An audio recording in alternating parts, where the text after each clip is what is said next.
Haider stadium Bahawal Nagar میں deputy commissioner sports گالا کے ایونٹ میں کبڈی کے انٹر ڈویژنل ٹورنامنٹ کا انعقاد ہوا۔ اس موقع پر ترجمان پنجاب حکومت اور سینئر رہنما پاکستان تحریک انصاف شوکت محمود بسرا مہمان خصوصی تھے۔ ضلع بہاول نگر جیسے پسماندہ علاقے میں اتنے بڑے ایونٹ کا اور اتنے بڑے پیمانے پر ہونا، یہ ہمارے ضلع انتظامیہ، یہاں کے پولیٹیشینز، یہاں کے ضلع بہاول نگری عوام کو مبارکباد پیش کرتا ہوں، اور میں سمجھتا ہوں کہ جس قوم کے گراؤنڈ آباد ہوتے ہیں ان کے اسپتال ویران ہوتے ہیں، اور میں مبارکباد دوبارہ پیش کرتا ہوں اپنی انتظامیہ کو۔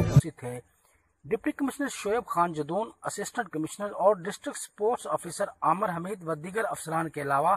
شائقین کی بڑی تعداد حیدر اسٹیڈیم بہاول نگر میں کبڈی کے دلچسپ مقابلے دیکھنے کے لیے موجود تھی۔ کبڈی ٹورنامنٹ میں 5 میچز کھیلے گئے، جن میں پہلا ملتان اور ڈیرہ غازی خان کا درمیان ہوا، جس میں ڈی جی خان کی ٹیم نے فتح حاصل کی۔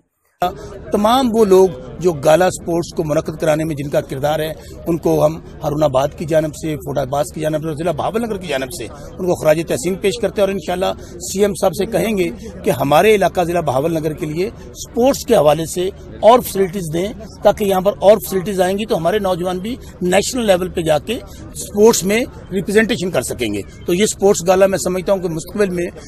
بہاول نگر کے کھلاڑیوں کو جو ہر میدان میں آئے ہیں ان کو پنجاب لیول پہ، پاکستان لیول پہ ان کی انکریجمنٹ کرے گا اور نیشنل ٹیموں میں آئے۔ جبکہ دوسرے میچ میں لاہور نے راول پنڈی کو شکست دی،